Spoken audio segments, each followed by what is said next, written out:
If you're the only one in your book club who wants to read books that will change your life, you need a new book club. And we think you found it. I'm Heather. And I'm Susan.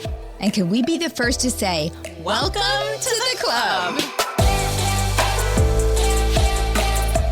Well, we are still having strange conversations here at the Bible Book Club. Maybe not strange, but stranger conversations. No, they're going to get strange today, actually. Conversations about strangers, angels, actually. So last week we did have a stranger conversation. That was part one. Abraham offered the three strangers just radical hospitality while they were dining. And Abraham received some good news. He learns that it is finally promise time, the promise of a son that will happen this year. Today, the stranger conversations continue with bad news. Don't you love how that Bible does it to us? We're up and down all the time.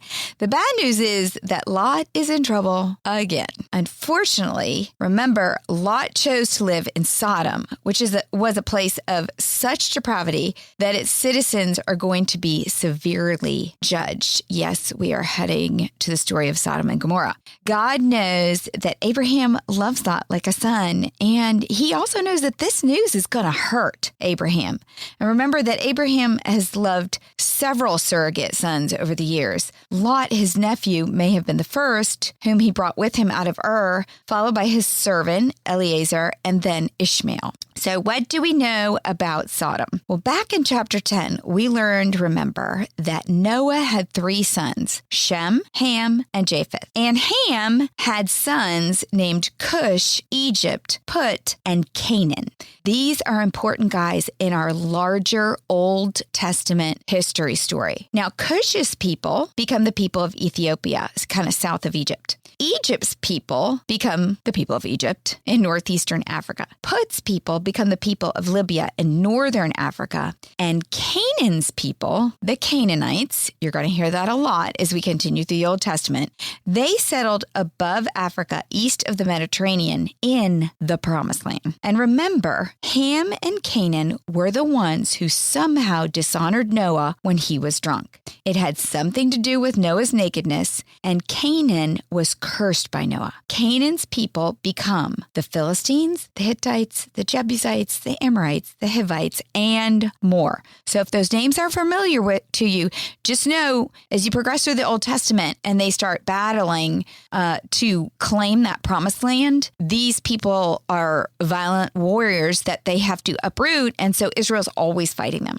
The most prominent, we know, descendant of Canaan was Nimrod, the founder of Babel and Babylon. And that's important because remember, they're going to exile the Israelites out of the promised land. All of these above sons tribes will become problematic and enemies for the Israelites in the future, but especially, like I said, those Canaanites. In this chapter, it is the descendants of Canaan who have settled in Sodom and Gomorrah. And that sin of shaming or taking advantage of others sexually, which we don't know what he did to Noah, but we know it had to do with nakedness, that sin seems to have continued in these descendants. So this next stranger conversation that we're going to read is between God and Abraham.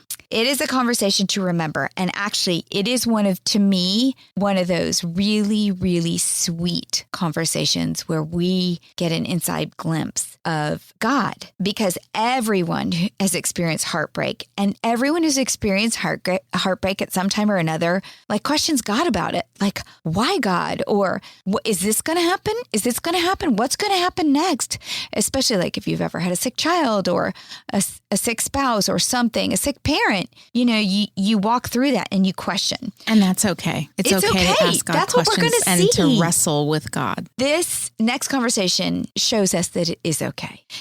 We're going to learn that first, that God cares. And second, that it's okay to approach him with questions. It's okay to not understand and not to be not peaceful about understanding and to seek out that peace from him.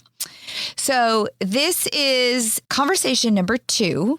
And we start in verse 16. So just to refresh everybody's memory, they've been entertaining these angels, and the angels, they made a big feast and they've had like a fun night and they've been hanging out. All right. Yes. Verse 16. And there were 3 of them. Yes. But we're going to go down to 1 for just a little while. When the men got up to leave, they looked down towards Sodom and Abraham walking along with them to see them on their way. All right. I want to point out just this. Wait a minute. I'm sorry. I read that wrong. Okay. Walked along with them. Let me do it again. Sorry. When the men got up to leave, they looked down towards Sodom and Abraham walked along with them to see them on their way. So they've just finished the feast and they get up because it's time to go. And Abraham, being the wonderful host that he is and not wanting to miss a second of conversation with the Lord and 2 angels, he walks with them. And I want us to watch as we walk through this next part that God's work is a contrast constantly. Remember in Stranger Conversation scene 1 last week, in verse 2, Abraham looked up and saw 3 men of God. And Abraham received good news, the news of the forthcoming promised child. Contrasted to this scene, verse 16, they looked down towards Sodom, the world, and Abraham receives bad news, the news of forthcoming judgment of Sodom. Then remember in scene 1, God asked the where question to jolt Abraham into understanding that God knew what had just happened to Sarah and that the promise was to be fulfilled. Contrasted to scene 2 here, God is going to let Abraham ask the questions until he understands why the judgment of Sodom is justified and that Lot may have to suffer his choice to live there. So we went from a scene of promise and hope and great joy, a child's going to be born, to bad news, death, destruction. Look down at what's happening here in the world. The hope of heaven and the promise contrasted to the fall and the sin of man and judgment. And here's just one thing that I want to say about judgment, because if you're listening to this and you're feeling like God is a judgmental God, he's not. This is a story that just illustrates the reason that we needed Jesus. Right. And this sweet conversation shows you that it's not a harsh God who does this. So carry on. Verse 17, then the Lord said, shall I hide from Abraham what I'm about to do? Abraham will surely become a great and powerful nation, and all nations on earth will be blessed through him.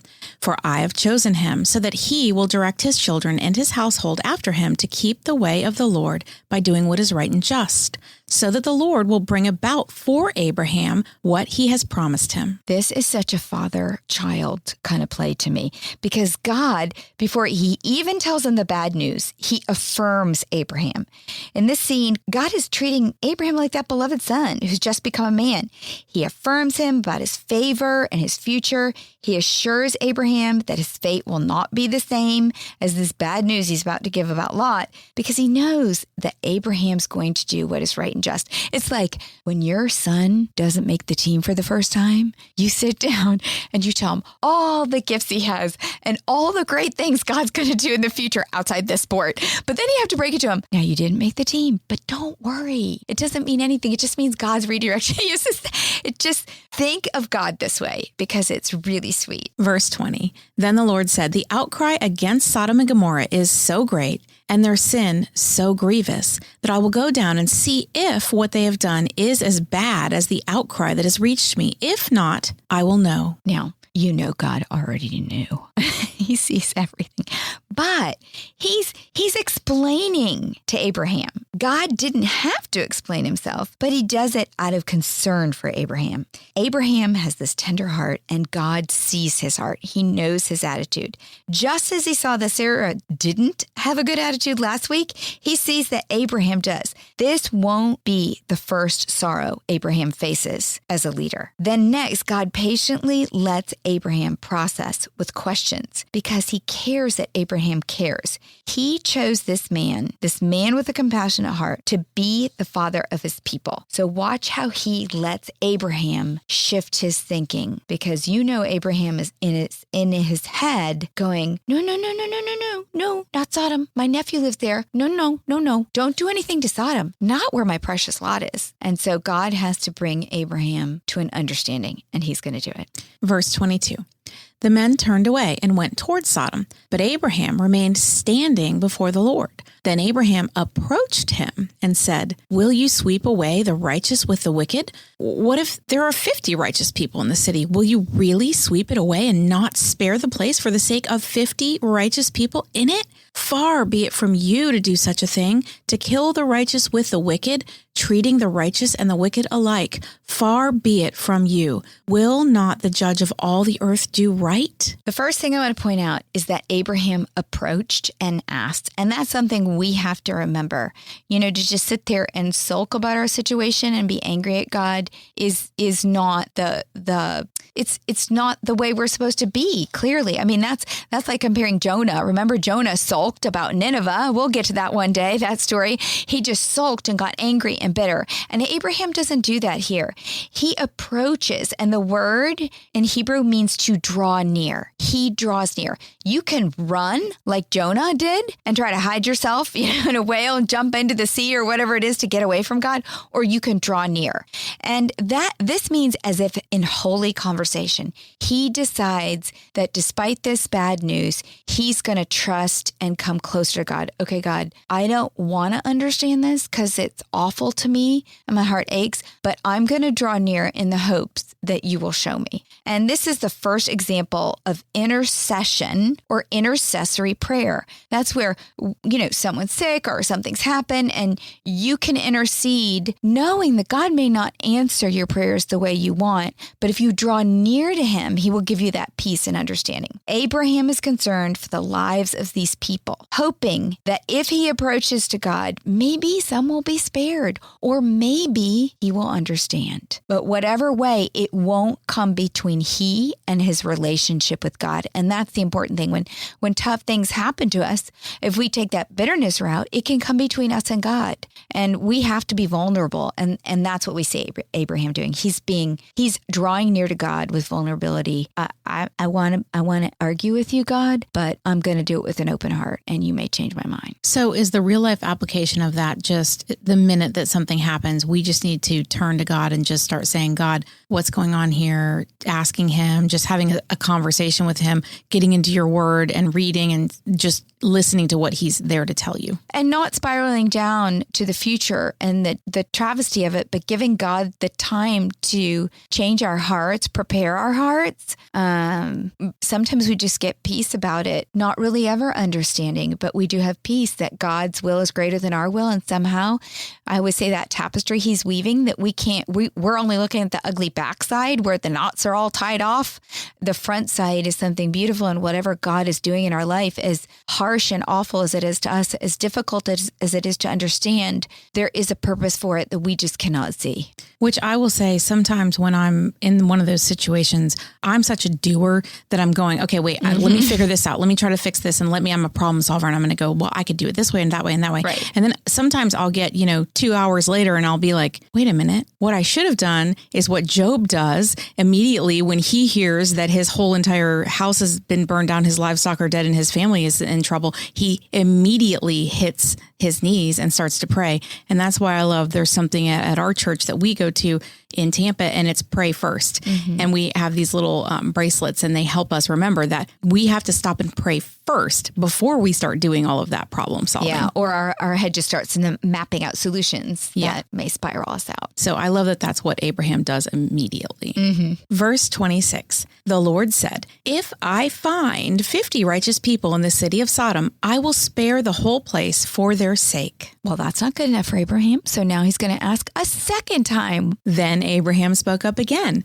Now that I've been so bold as to speak to the Lord, though I am nothing but dust and ashes, what if the number of the righteous is 5 less than 50? Will you destroy the whole city for lack of 5 people? If I find 45 there, he said, I will not destroy it. But Abraham's not feeling the peace yet, so he's going to ask a third time. Once again, he spoke to them. What if only 40 are found there? He said, for the sake of 40, I will not do it. Abraham then asks a fourth time, worried in his head, I'm sure. Then he said, may the Lord not be angry, but let me speak. What if only 30 can be found there? And he answered, I will not do it if I find 30 there. Here goes Abraham on the 5th time. He's probably like, yeah, I kind of heard some things too about what's going down there in Sodom.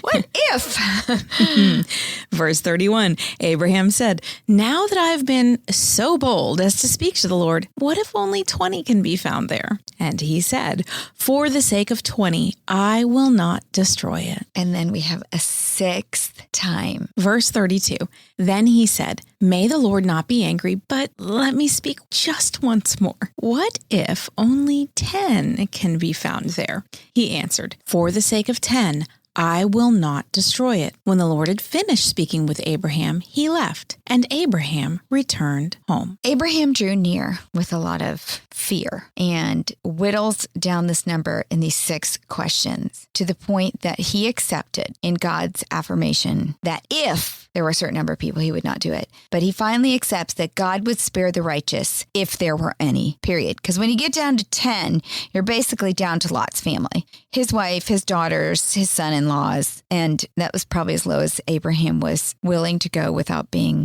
starting to grieve in that moment. When Abraham starts with 50, I'm sure he was thinking, well, golly, surely my nephew Lot, whom I've raised in my home and have taught all these years, has influenced at least 50 people, 50 to become righteous, at least 50. And when God answers, if, it was like this hint to Abraham that, well, if there are 50, like in other words, there's not 50. And that's why Abraham kind of spirals down, and you see that God is literally conforming him to his will. He's setting the picture straight for Abraham. This is not something I came out to do because a few people were messing around down there. There's really nobody, Abraham. It's kind of bad. And so you've got to understand that and trust me that I'm doing what's right. So observation 1 to remember is it's okay to ask God for the desire of your heart, whether it's to heal someone or for something, it's okay. But observation 2 to remember is that you have to in that be open to allow God to give your heart the understanding in the process, to conform you to his will.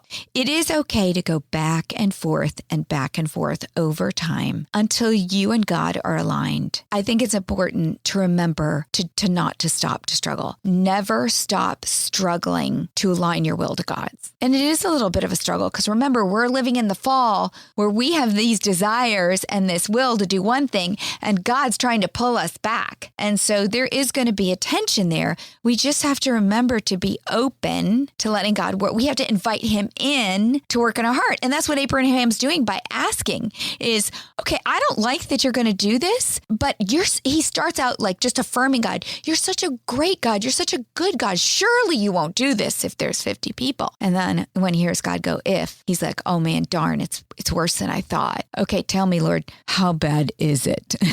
And he gets down to 10. Well, and I like what you said about listening to what God is telling you. And I think that it's okay if you ask him and you don't hear yet, just stay where you are. Yeah. You can ask again, and then you can ask again until you do hear, because you will hear. If you're seeking him, you will hear. And if you're drawing near to him, he will talk to you.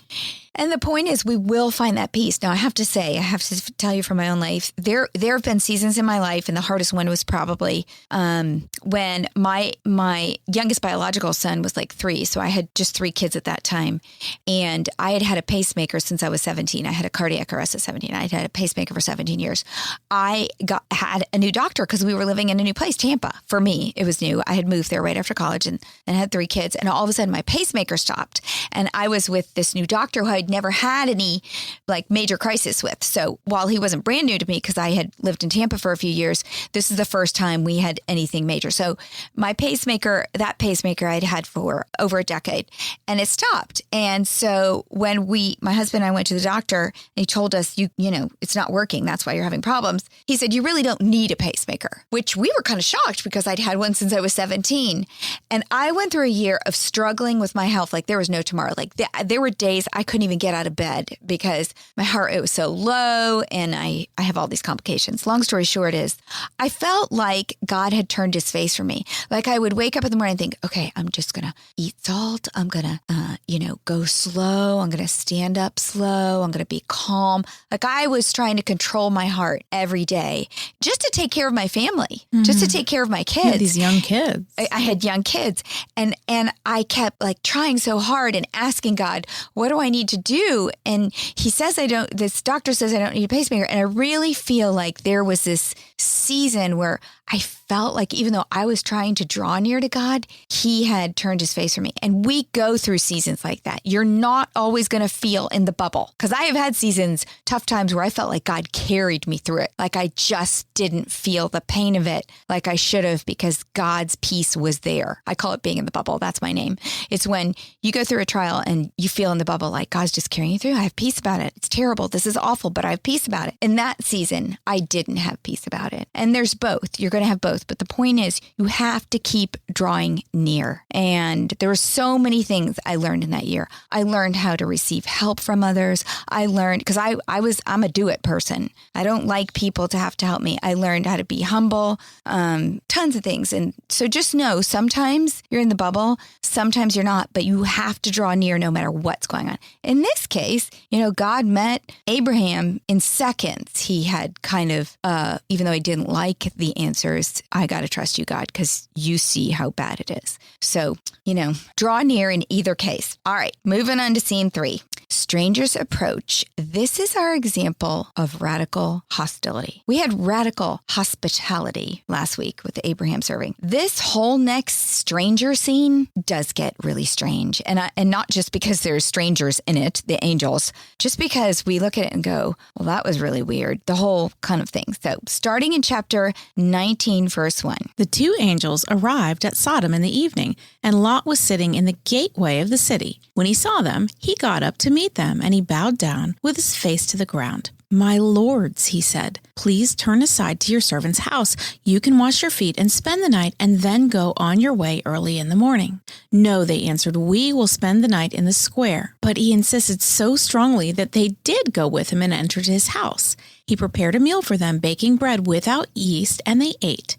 Before they had gone to bed, all the men from every part of the city of Sodom, both young and old, surrounded the house. They called to Lot, where are the men who came to you tonight? Bring them out to us so that we can have sex with them.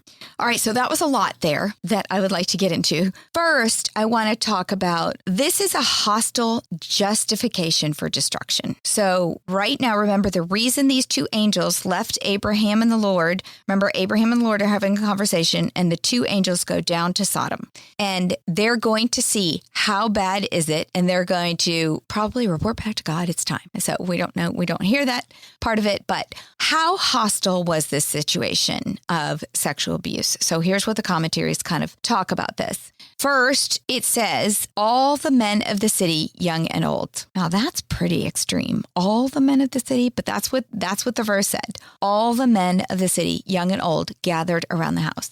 This indicates that it is a widespread participation. Now, remember, these cities aren't as big as our cities. I don't know what the population of this city was, but pretty much the word went out. There were new guys in town, and everybody gathered for the party. This is not the first time that they had probably done this, because they all knew to gather for the party. And by party, I mean this type of activity. They heard there's people in town. Let's take advantage of them. This must have been something that happened often.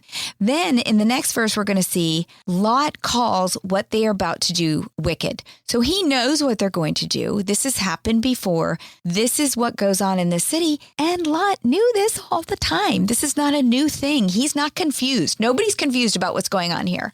Well, I took a Bible study one time from Andy Stanley, who is a pastor at a mega church in Atlanta. And we studied this piece of scripture, and he said that there was a historical significance here in that this was not a let us have sex with him out of sexual desire. This was some kind of a custom that they had adopted in Sodom, that they were going to embarrass any strangers that came to their town because they didn't like strangers and they didn't want them there. Oh, that's and cool. So it was more not about cool, embarrassing them. Yeah, not cool they were doing it, but it was driving more about them out. Right, to understand. And it made me understand this whole story in a different way. It's not about sex. It's about brutality of the way we treat people because we want them to know, don't ever come to this town again. And so that's the reason that Lot too was like, whoa, just come to my house. I'm going to hide you because I know what they're about to do to you. And that's why they probably also knew what was going on. And they said, no, we'll just stay in the square here, because then everybody would see them and know that they were there. It definitely was a common practice. And that is why Lot says, no, you can't spend the night in the square. Come with me. And again, we're going to compare Lot to Abraham. He probably recognized them as celestial beings or just different or whatever. But it definitely is a common practice in this town. A lot of the commentaries talk about the different reasons for why they may have done this. Was this a sexual act? Again, these are the descendants of Canaan. Canaan had participated in something sexual with Noah. So had it become, like you said, a rite, a ritual? We do know that Dinah, in a few chapters, like 30 something, is going to be raped. It was a cultural practice to rape back then. There weren't laws protecting against that. So whether it was heterosexual or homosexual rape, it was wrong, and Lot knew that. And it was something that people did. It was a brutal time, period. Some commentaries say it was a pride thing. This was a pride thing that they did, maybe, like you said, kind of scaring people off, and this is our town and get out. We don't know exactly. But when we do compare Lot to Abraham, if you guys are following us on Instagram or somewhere else, you'll see that we do graphics for every chapter. And our chapter that we talked about when Lot leaves Abraham and he looks and he sees the plains and he sees Sodom and it's a city and he chooses that, we have a picture of two paths that separate. Abraham goes one way and Lot goes the other. And we're seeing this contrasted in their life. They chose different paths. So for example, it's evening, whereas it was morning with Abraham. Now it's evening with Lot. Because it was morning with Abraham, he had time to prepare this huge feast, this leisurely meal. But with Lot, we have this bread baked without yeast, and destruction comes at dawn, which smacks a little bit of Moses and the Passover meal. But that's not happened yet. So the fact that they baked the bread without yeast really just means it was hasty. It was quick that he did it. They had to do it really fast. And there is this destruction coming, just like with Passover in the morning. Now, Lot compared to Abraham, unlike Abraham, Lot has left his nomadic life and is a city dweller. So one of them greets at the tent and one is sitting at the gate of the city. Now, like Abraham, Lot is a man in charge. And we know that because he is sitting at the gate, which meant he was a member of the ruling council. That's where people met people who had problems. The councilman sat at the city gate. Unlike Abraham, he is not the man in charge. So in Abraham's community, he's top dog and he calls the shots, and therefore he has more control over the people and what they believe and what they do. His influence is supreme, not Lot. Lot is just one of the ruling elders, and we're going to see he has assimilated into another culture. That culture was there before him. It's a little harder to change an existing culture than for Abraham. He created his own, and his is the rule. If you don't agree with his faith or his rule, he could ask you to leave. Lot is trying to become a member of this culture, Sodom, and while he may have tried to influence, he didn't get very far. Like Abraham, as the men approach, Lot sees them and goes to meet them. So he clearly kind of identified them as somebody. He also shows them great deference and bows low, calling them lords. He may have recognized them as angels. We don't know. He, like Abraham, offers hospitality, although it was much more urgent and a little bit out of safety, whereas Abraham's was more like, come, sit, let's chat. Let me glean from you what's going on and talk to you. So again, just this comparison of these two paths and how they react. I also want to compare this radical hospitality compared to the radical hostility. A visitor to Abraham's community experienced radical hospitality, whereas a visitor to Lot's community experienced radical hostility. Why would Lot have ever stayed there? I don't know. He could have so easily picked up his family and left Sodom long ago. Why in our sin do we sometimes become the frog in the pot and we just stay? Because clearly Lot, in what he has already done that we read and what he's going to do, knew that he was living in a problem place. Well, didn't you already say before that he didn't really enjoy that nomadic life? He didn't enjoy wandering around in tents the way that Abraham was living, and he really wanted to be in the city. So it could have just been a little bit about the comforts of the city versus not wanting to be in a place where he certainly was influenced less, but he had a harder life. And we're going to see that desire for the comforts has infiltrated his whole family. And so we have to be careful of that. And I think, as leaders of our families, if you're parents out there, you got to think about that too. Is the situation I have put my kids in too much for them? We have to choose to do the hard things. Yes, not we because have to choose. We choose to do the hard things because it's the right thing for our family, not because Exactly. All right. I mentioned last week in Hebrews 13:2, I started by talking about this verse. Do not forget to show hospitality to strangers, for by so doing, some people have shown hospitality to angels without knowing it. Here's my question. I thought about this for me. Are you hostile or are you hospitable when a stranger approaches? Most of us would say, oh, no, I'm not hostile. I'm super friendly. But is our response just less hostile than the men of Sodom? And sometimes I think it's you really don't realize how inhospitable you're being. And it's subtle sometimes. It's not, most of us know that you don't attack somebody for coming around. But is the new girl who just started at your job, are you welcoming her in, or are you still going to lunch without inviting her? Oh, totally. How do you react when approached by, you're getting out of the car with the groceries and that chatty, needy neighbor you have comes running, comes over to the hedge to kind of talk, and you're like, oh, I'm going to go inside. Is that hostile? Well, it's certainly not hospitable. What about that elderly person that's coming out of the store with their arms full of groceries and they're not going to make it to their car without spilling something? Are you hostile and just kind of blow by them and ignore them? Or are you hospitable and help them carry their groceries? What about the teen selling some high school fundraiser at your door to door? Do you answer or do you hide from the door because you looked out the window and they're selling something and you don't want to buy candy? Or what about that homeless person at the red light? Are you hostile and pretend you're on your phone or pretend you don't see them? That's hostile. It's not as hostile, obviously, as the men of Sodom. It's still not hospitable. So just think about that. It made me think, because we don't know if we're entertaining angels. Is that person coming up to us just, maybe they're not a real angel, but maybe there's somebody who needs us. Yeah, I don't know. All right, we're moving on to scene 4. I call this one irrational hospitality. Okay, so Lot's going to get hospitable, but it just doesn't make sense to me. Verse 6, Lot went outside to meet them and shut the door behind him and said, no, my friends, don't do this wicked thing. Look, I have 2 daughters who have never slept with a man.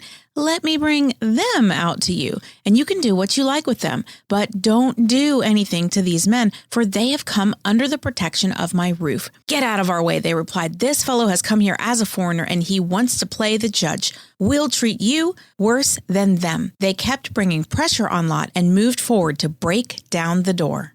So first, look, this fellow came here as a foreigner. So Lot's been living there a long time, but they still think of him as a foreigner. So you're right. This population may have a real problem with foreigners. But Lot's crazy, irrational hospitality reveals the attitude of his heart. Yeah, who in their right mind would just say, here, just take my daughters, rape them? Especially because obviously he's been protecting their virginity in this crazy town. I mean, it's obviously, not a safe town, and yet they're still virgins. He irrationally offers his daughters. When I was thinking of this, I kept thinking, okay, so did Lot think less of his daughters than of the 2 men? Maybe he did know that they were God's angels, and he was thinking, I love the Lord more. I'm going to sacrifice my daughters. It still didn't seem like a good idea to me. How is trading one sin for another any better? Right? And also, too, Lot must kind of have a God complex, because if they're really angels and they wanted to, they could get themselves out of this situation. Yeah, why does Lot think that he's the one to... Yeah. Then I thought Lot selfishly, so this is interesting, did not put his own life on the line. He thought more of himself than his daughters. Like, obviously, these guys come to your door. They want these foreign men. He's a foreign man in their mind. Why didn't he just offer himself instead of his daughters? I was like, you are so selfish. Could he? Then my other thought was, could he have gathered his household and fought? Could he have at least said, no, I'm going to die honorably fighting for these guys? No, he didn't do that either. Because I would think to die fighting would have been better than offering your daughters. I don't know. The last thing I thought was, Lot did not have any influence or control over the town town he presided over. Like none whatsoever. They think of him as a foreigner. They're beating down his door, even though he somehow won some political thing to sit at the gate. I don't know. He must not have had this word at the people. And the crowd just didn't even want to be judged by him. He's just not doing well in this town. Why did he stay so long? I do think the last lesson I learned from this is that there is a subtle message here that God expects us to have an impact on the people around us, because Lot has strayed away first from Abraham, then from God, and his influence was ineffective in the community. And we're going to find out in just a few verses, even with his own family. And do you want at the end of your life for it to be said of you, well done, good and faithful servant? Or do you want to have this reputation that you were not hospitable? Mm-hmm. So the real question today is radical hospitality or radical hostility. Is there somebody in your life who maybe it wasn't overt, maybe it wasn't intended, but you can do a gut check, and maybe you've been showing radical hostility to somebody that you really need to turn and show them hospitality? What's a club without friends? If you're enjoying the Bible Book Club, why don't you share it? And then you can say, Welcome to the club. New episodes drop every Monday, and get all episodes now on Amazon Music. As always, head over to susanme.com/Bible Book Club for show notes from today's episode. Bible Book Club is hosted by Susan Merrill and Heather Rubio. Edited by Buck Buchanan. Produced by Hayley Mawat.